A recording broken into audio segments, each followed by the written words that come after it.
ده الماظ تحطه في اي حته هيمشي وهي ادابت وهيعمل الموضوع ده.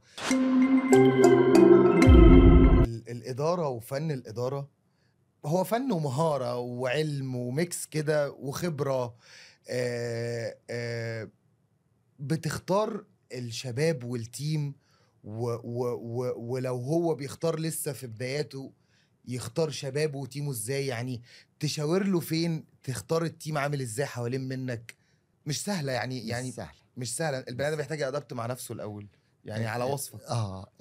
في حاجات يعني من نوعين من يعني كل بني ادم كده لو قلنا 2 dimensions، مهارات واتيتيود، سلوك واستعداد الافضل لو تختار طبعا الاتيتيود.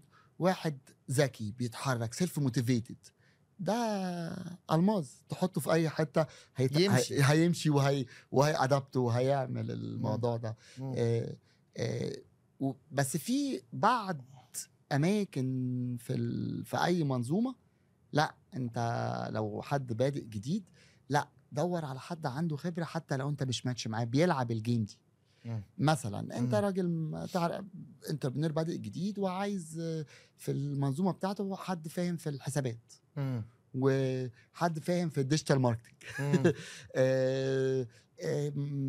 مثلا اي تي، روح في الوقت ده. ممكن طبعا البيرفكت تلاقي حد الاتيتيود بتاعه يناسبك والكالتشر بتاعته ومهاراته مناسبه وسكيله كويس. بس في يمكن 20-30% من الكيسز ممكن تضحي بالاتيتيود عشان المهارات.